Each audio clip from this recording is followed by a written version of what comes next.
All right, let's take it all the way back to 1993.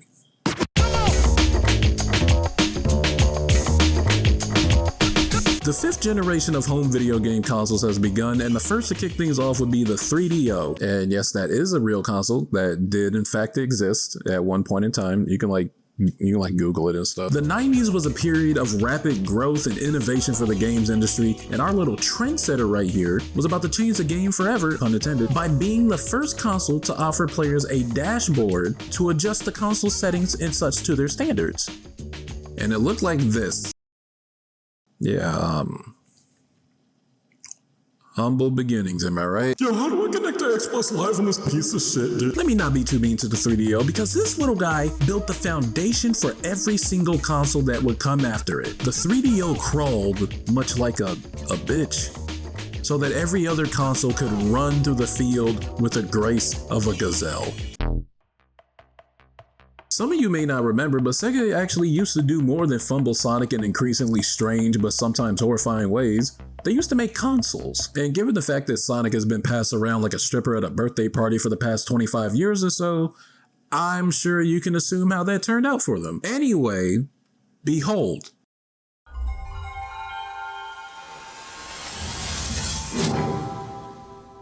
The Sega Saturn. See, while the Sega Saturn was technically a commercial failure, it was still quite the powerful console to have at the time. Yeah, this bad boy had 8 processors, and all of them worked overtime trying to generate a single frame of yo mama. In all seriousness, those 8 processors did a lot more than just generate the blue blur at 30 frames per second. See, if you didn't have a game pop into that bad boy when you booted it up, you would be greeted with this. This is when this shit started to get good. I'm sure we can all agree that this is a major step up from the 3DO's home screen in terms of vibes and visuals, because the Sega Saturn had now introduced what the 3DO had been missing this whole time. So that's word, say it with me now, class. Sauce. The aesthetic of this home screen is absolutely perfect for a console literally named after a planet. The weird energy cubes on the side that jam out and gyrate and shit when you pop in a CD. Them big old balls. The big spherical buttons that are akin to a sci-fi spaceship's control panel. Or just say fuck all that noise, hide the controls and let it fly. Absolutely gorgeous setup for the time. I can imagine if I was a kid in the 90s, I would find a way to sate my urge to play, all without even having to boot up Sonic R. But speaking of play, amazing segue if I do say so myself, and I do. The last console from this generation we'll be discussing is a legend, and had its global release in 1995. Of course, I'm referring to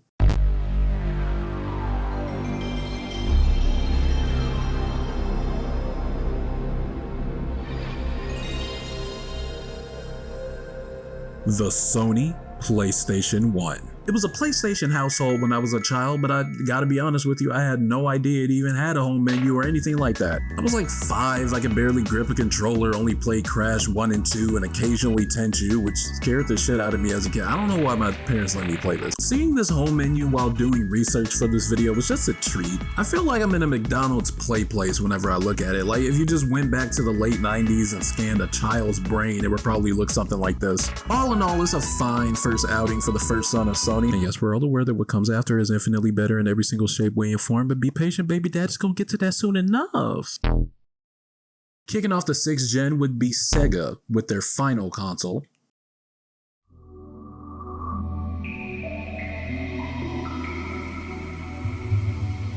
The Dreamcast.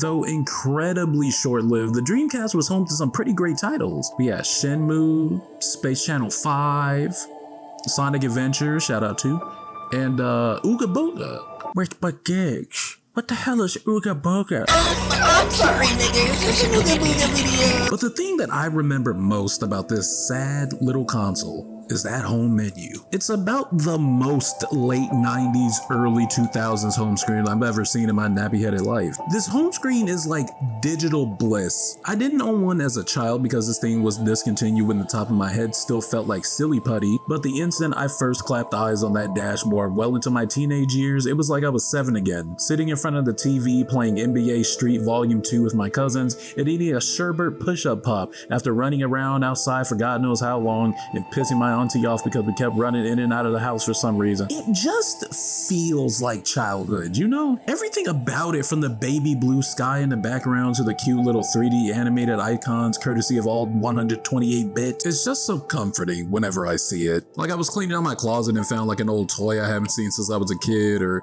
you know, an old friend I haven't seen since elementary school. I just want to clarify for the record that no, I did not in fact find an old friend from elementary school inside my closet. Alright, piece of the big DC, but let's you and me get on to the next 3.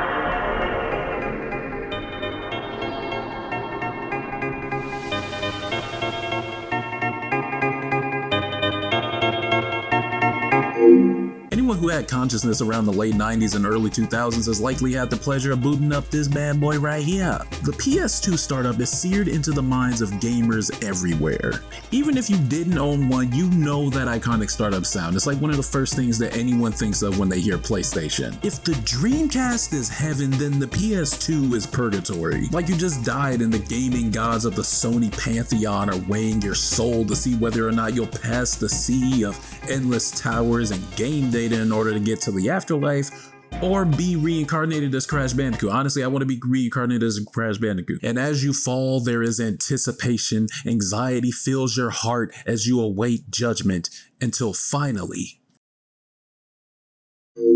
And God help you if you had a scratch disc, because chances are you're getting sent straight to turbo hell with the rest of the kids on the naughty list. I love the PS2's home screen to death, and when you're a kid who's just barely learned to not shit himself like I was, it was a completely transcendent experience. Looking at this dark atmospheric background with this floating orbs of light that then opens up into this beautiful cloud-like dreamscape that's so reminiscent of the Sephiroth fight from Final Fantasy VII. My favorite part about the PS2 will always and forever be the little memory card icons that were made for almost every single game. Anytime I got a new game, I would check the memory card data after my first session just to see the cute little icon I got. It was like a bonus little treat that came with a cool ass game. A good bit of whimsy to accompany you on your way to turbo hell. Yeah. But what if we pull back the imminent threat of oblivion for a little bit, right? And just leave the whimsy.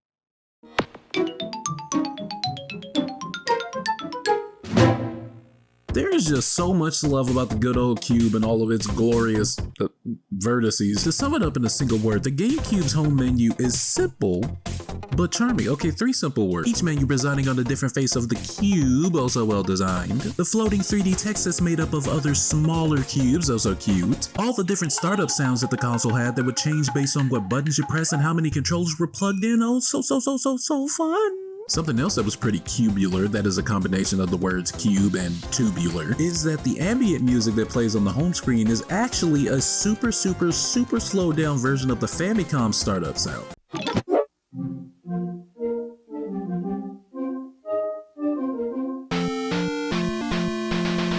I never knew that. I never knew that. That's just really cute. I like that. But cute. Gonna be the last thing on your mind when you see where we're going next. Buckle the freak up, partner.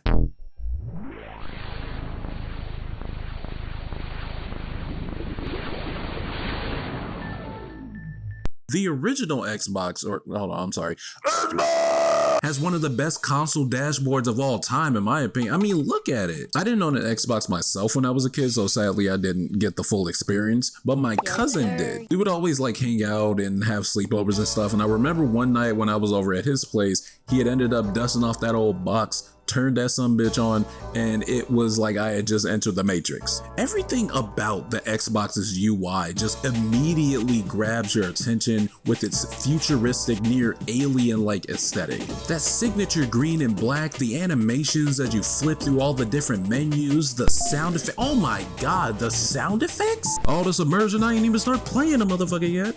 There was also a feature where if you left the system idle for long enough, it would just start playing these really eerie sounds that Major Nelson would later confirm in a tweet were public domain NASA recordings. But psych stupid, it was actually just Microsoft TTS Sam, which is obviously not nearly as cool. Nothing looked or felt like an Xbox at the time, and nothing that came after ever quite did either. Like this alien machine crash landed fully intact for us mere humans to discover and try to make sense of. It is probably the most video gamey a console dashboard has ever felt and looked. This dashboard is seriously something special. Xbox was the new kid on the block around this time, and they knew they had to come out the gate swinging when they designed this thing.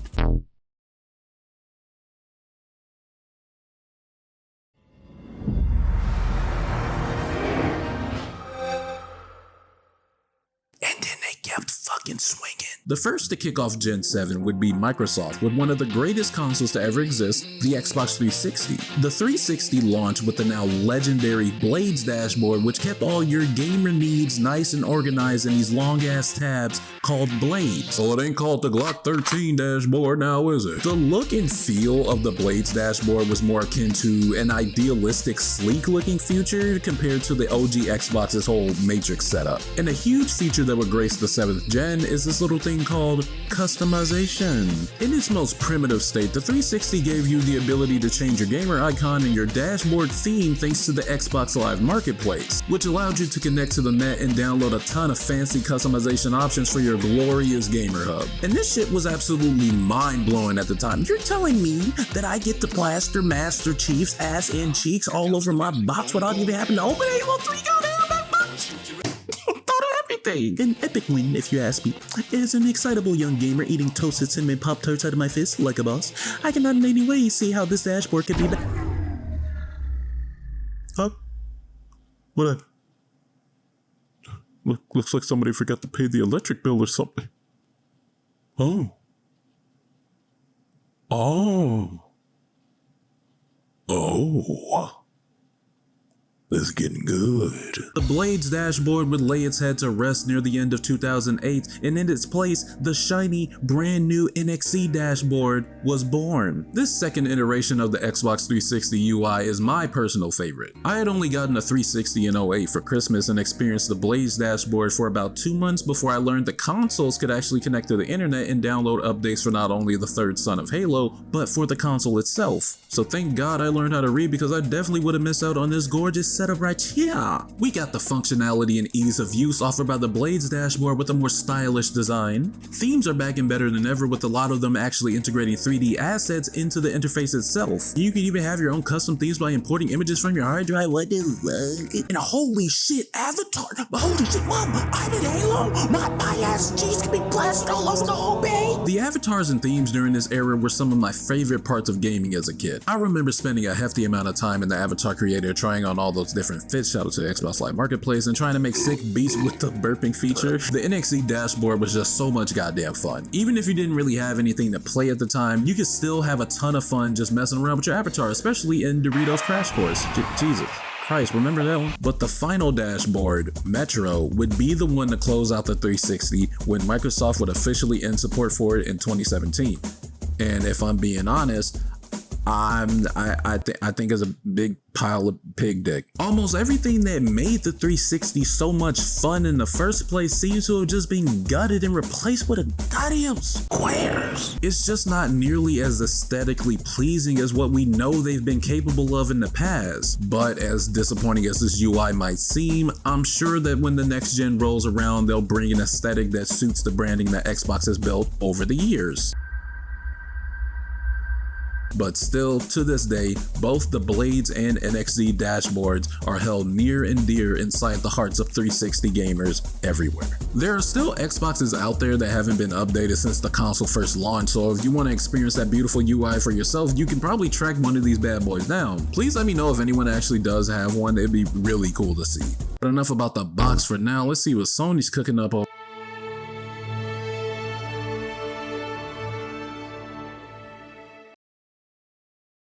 Sony drops the PS3 with the XMB dashboard that kept things all simple and organized. Xbox Blades aside, this is one of the best dashboards I've ever seen in my cartoon-ass life just for the UX alone. It's no wonder why they barely even changed it for the next 2 console generations.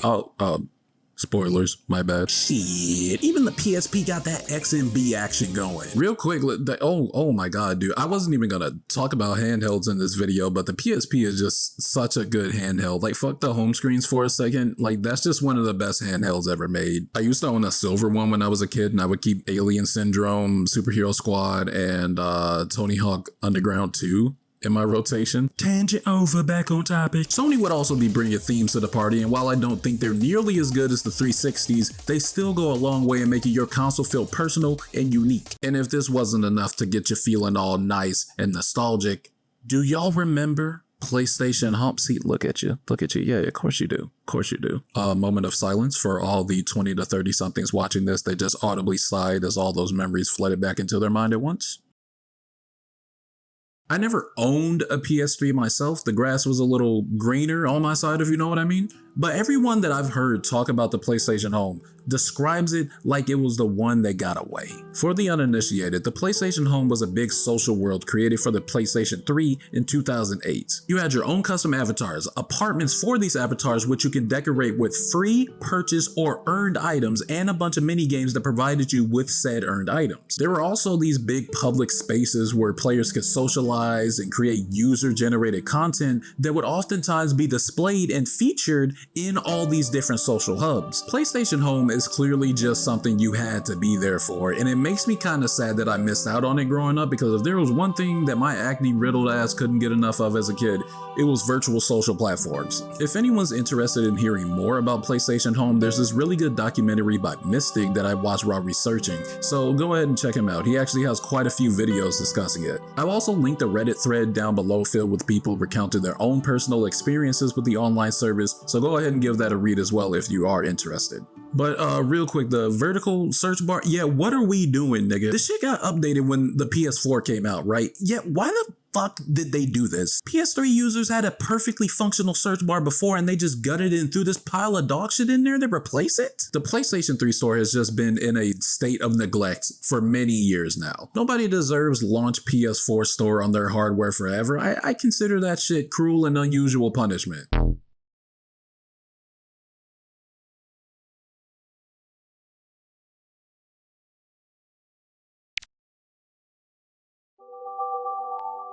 And obviously the 7th generation of home video game consoles would not be complete without the Nintendo wanted this thing to feel as fun as possible, so clearly they needed an aesthetic that would work with that. And god damn it, did they knock it out of the park. Everyone and their divorced mother had one of these things in their home. Nintendo sold just a goddamn goofy amount of Wiis, and it definitely wasn't because of how powerful the console was, let me tell you. It was because of that goddamn home screen. And yeah, sure, it had an incredible games library that basically cemented it as one of the greatest consoles of all time, whatever, but the home screen though. You know the Wii home screen. Yes, even the viewers whose mommy and daddy still love each other. You know the channel-based UI. You know the iconic music that sounds like a warm summer day and has been mean to shit. And goddamn it, you know the little intro that would play before almost every single game you boot into that motherfucker. And let us not dare forget the introduction of the iconic and beloved Mii. Miis were such a good idea that they could just sell games on their own.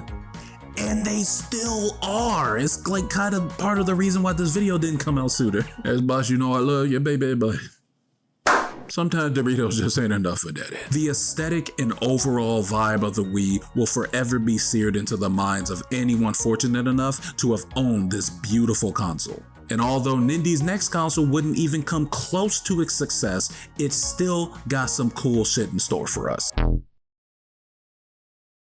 So I don't own a Wii U, and I've never really seen the home screen until I started doing research for this video. But I gotta be honest, I almost don't miss the Wii. Welcome to Wada Wada Plaza, your hub for all things Nintendo and the very first screen you see when booting up the console. Mii's are the star of the show here, and Nintendo really upped the social aspect of this hub to keep things fresh and fun. Miiverse launched in November of 2012 and was kind of like Nintendo's version of Twitter, just as chaotic but a little more family friendly.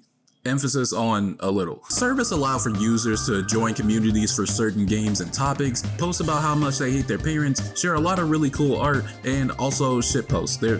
There's like a lot of shit posts. Miiverse would also get integrated into a lot of games, allowing folks to do stuff like trade in-game items across certain titles or unlock virtual stamps to display as drawings on your Miiverse profile. On top of this, the Plaza would have these communities posts on full display. Give a Mii an icon for a certain community or game and they'll display the latest posts from said community. That way you can keep up with a teenager's parents' tragic divorce in real time, just the way God intended.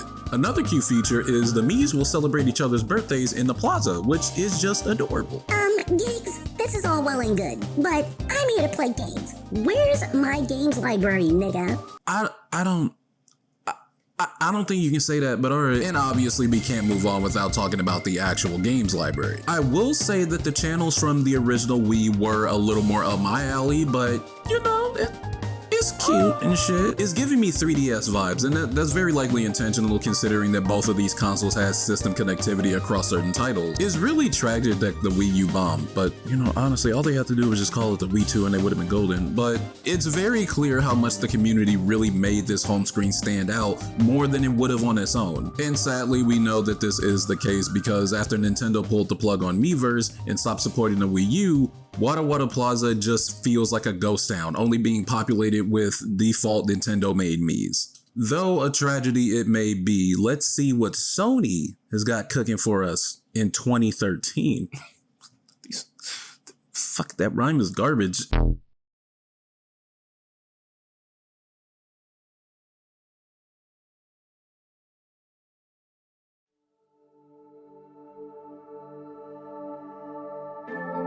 Sony drops their second most sold console ever, maybe you heard of it.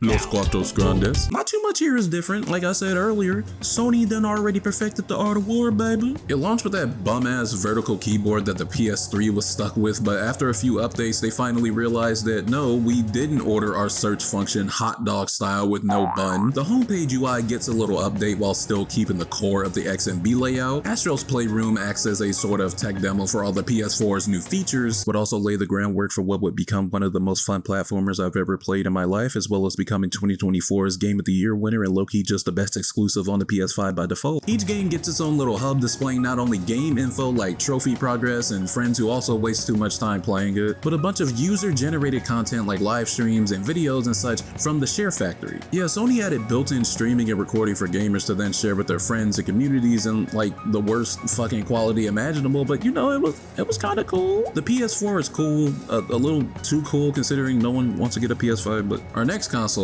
is not as cool. These segues are getting worse.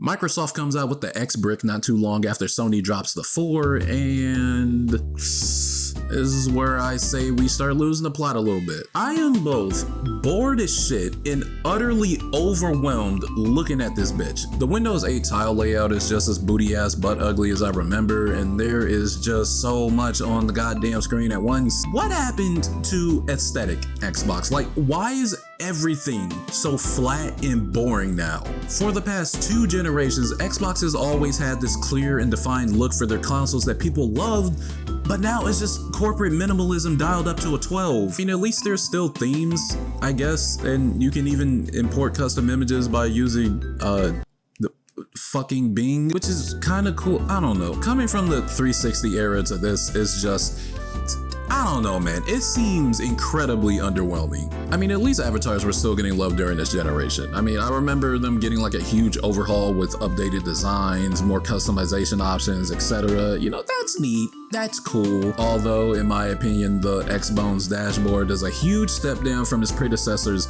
It does not mean that PlayStation was the only one that brought sauce to the party, because word on the street was Nintendo was finna make a comeback. PlayStation so far has been the only one this generation with their shit together in the sauce department, but if there's one thing that we know about Nintendo, it's that they know how to bring the flavor. Nintendo was about to have one of the craziest comeback tours in the history of the gaming industry, coming in straight off the back of the catastrophic failure of the Wii U and just barely hanging on with the success of the 3DS. They knew the Switch had to bang if they wanted to hang with the big wings. But no one expected it when Nintendo was slammed their dick on the table and dropped one of the best-selling consoles of all time. You know how the story goes. But what's the main focus of the video, folks? The dashboards. We trying to see that gorgeous UI that Nintendo's been cooking up for us. So without further ado, let's allow the home screen to speak for itself.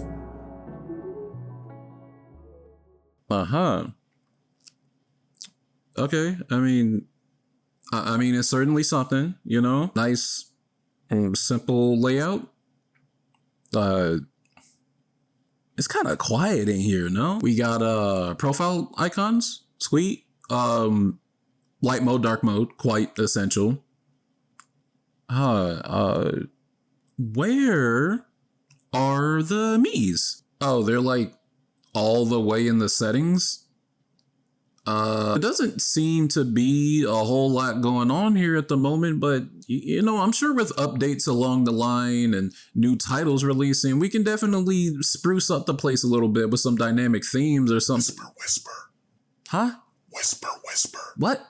There's no themes like at all. The only way to get themes is to mod the console? Mod the console. Nintendo. Okay, so let me get this straight. You're telling me that Nintendo, the game company most closely associated with whimsy and fun and creative game design and innovative features, looked at their next console and gave it this boring ass, dull ass, gray or white ass background with no music on purpose, mind you, that just can't be changed without modding the console? Like, what are you fucking joking? Okay, well, I'm not gonna lie, that's a big old bag of wet dicks. I don't like that shit at all. There's no sauce, no flavor, baby. But surely this ginormous lapse in judgment on Nintendo's part won't spiral into a trend of console dashboards getting worse when the new generation comes out. The Xbox Series S and Series X released in November of 2020, with the PS5 following shortly after, literally 2 days later. Now, I don't know if you can tell by the tone in my voice right now, but I'm not excited to cover this next generation at all. If you ask me, this actually just might be the worst generation for consoles, period. Not even just because of the truly baffling business and marketing decisions on everyone's part, but where's the goddamn sauce? I'm aware I'm at risk of sounding like a jaded, nostalgia-blinded millennial who just can't get over how good things were when they were 12, but when we go from this to this to this in the span of like 30 years, can you really blame me? How did we get here? Like, how did we get to the point where consoles are powerful enough to make Leon the Sex Kennedy look like his big, strong, hard muscles are gonna pop out of the screen at any moment and wrap themselves around me like a vice grip, but I can't swag this bitch out with anything other than this dumbass, airy ass, atmospheric ass, blue ass, Final Fantasy VII live stream ass. You know, I'll at least be grateful that PlayStation kept the spirit of the XMB action going into the 5, because Xbox is just I feel like these two, I'm sorry, fucking 3 consoles have the exact opposite problems, and it's very funny to me. The PS5 has a way better UI, but a boring ass dashboard just kind of microwaving the PS4's nachos. And the Series X dashboard is just about the fucking ugliest motherfucker you've ever seen in your life. But at least it kept the themes. I guess they're not nearly as good as the 360s, which, mind you, was 2 fucking generations ago, aka 15 years. The quinceañera's next Friday, but at least they're there. Dude, oh my god, some dynamic themes would make the PS5 dashboard look amazing. Fuck, even just bring the 30th anniversary themes back. Why were they limited time anyway? Like, is Sony afraid that gamers' PS5s are all gonna unlock the nuclear launch codes and explode upon use? Why do they look so dry? Whisper. Man, what? Whisper. Huh? Okay, hold up. There's still some hope. Nintendo dropped the Switch 2 in 2025, also introducing the first $80 game, those greedy fucks. We are on the hunt for some goddamn swag, and at this point, Nintendo is our only hope. The Switch 1 dashboard, everyone makes mistakes. It happens, water under the bridge and shit, but now comes the time for redemption, Nintendo. You gotta show them that they were wrong to doubt you, that you still got that goofy ass dog in you. Let me see something, Nintendo. Let me see. Fuck. Oh my god, I'm fucking dizzy. Okay, so what the fuck, nigga? How come the PS5's technology requires me to update my console and also my controller and also my fucking disc drop? But there's virtually no way for me to personalize the UI for a better UX? No! That simply won't cut it! Will both Switches turn into fucking hand grenades if they have to render even just a color that's anything other than TV before 1953? That's like a half serious question. Xbox, what you fucking I just have no clue why you decide to take your initial aesthetics, butcher them, and then just try to make your dashboard look more like Windows 8 as if any fucking person in the world liked the way Windows 8 looks. It's drip or drown out here and you bitches don't know how to swim. Make no goddamn sense. Nobody release a motherfucking thing else until we get this shit sorted. What's that pear, that pecs, that punch? The unique taste so creamy with a crunch. PB and C is what I'm thinking of, and it only could be found in my Reese's Puffs. Peanut butter chocolate, great when separate, but when they combine, they make the morning time epic. Morning time epic, morning time epic. R-double-E-S-E-S. It's the perfect combination of peanut butter and chocolatey flavor. Reese's Puff cereal, part of a complete breakfast. P to the U double. Hey, yeah, that got a little heated. But I think I got it all out of my system. You know, good vibes for the rest of the video. All right, serious business right now. Why is this happening? Why are consoles more powerful than they've ever been, but are somehow lacking features that their predecessors pioneered generations ago? Well, the answer might be a little nuanced. See, Nintendo likely decided to heavily simplify the UI of the Switch because the Wii U dashboard was known for being pretty sluggish on some Windows 8 type shit. So it's entirely possible that the Switch might have actually just turned into a bomb, which is insane to me because even the 3DS had themes and turned out mostly fine, but whatever. To the PS5's credit, hovering over whichever games are displayed on the home screen will fully display the official cover art for that game, so it seems like a way for devs to have a little more control over the way their game appears on the home screen. It's neat and all, but you know, I'd still like the option to have some themes. Xbox is fucking frustrating. They've been going through some shit. Hopefully they figure it out soon, you know, get some of their identity back. I promise I will buy the next Xbox if y'all bring back the 360 style UI with dynamic themes and avatars. I mean, fuck it, if you're not gonna have exclusives, at least bring back some of the fun shit your console was known for having. I don't know, please, Asha. Can I call you Asha? Asha, please, if you see this, please bring it back. Corporate minimalism is fine when I have to do things like check my email, but when I'm gaming, I like for things to get funky. Who knows, man? Maybe I've just wasted half an hour of your time triggering that part in your brain that yearns for how things used to be, only to swiftly remind you that what we have now is just plain old dookie. But I don't want to end the video on a low note because gamers, crazy as they may be, are passionate about this shit and want to see the stuff they love preserved for as long as possible. So let's talk about some cool stuff.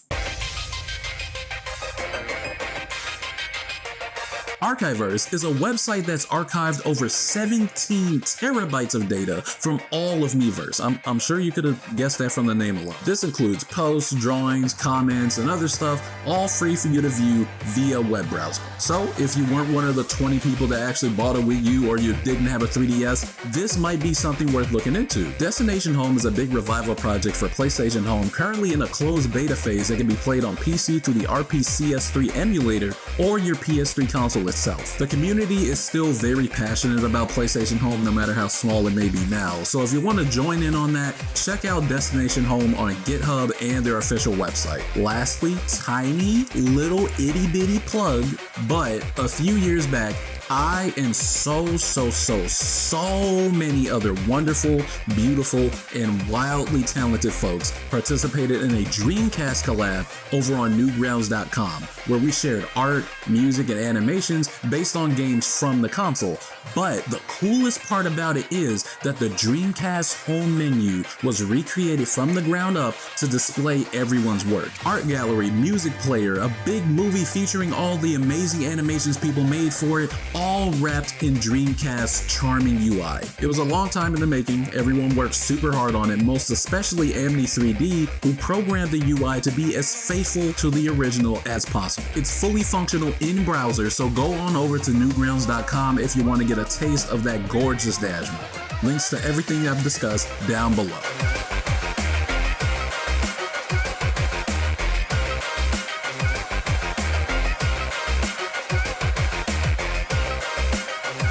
That's another yap session from me. Thanks for staying here with me today to reminisce about some cool ass console UI. And thank you guys even more for all the love that you shown me these past few months. I honestly had no idea so many of you would stick around so quickly. I have a lot of videos planned at the moment, and if all goes well, they'll be seeing the light of day soon enough. If you're new, consider sticking around. I got more stuff on the way that you might like. Follow me on all my socials down below, where I'm likely to post a drawing every once per sometimes. If you want to support the channel, sub to the Patreon for just $1, where you can get the full res versions and files for all the stuff that I do make, as well as an end of video shout out. There's higher tiers, but for right now there's nothing in them. They're just there for if you want to throw some extra money my way. Lastly, you guys take care, and I will see you in whatever my next video ends up being.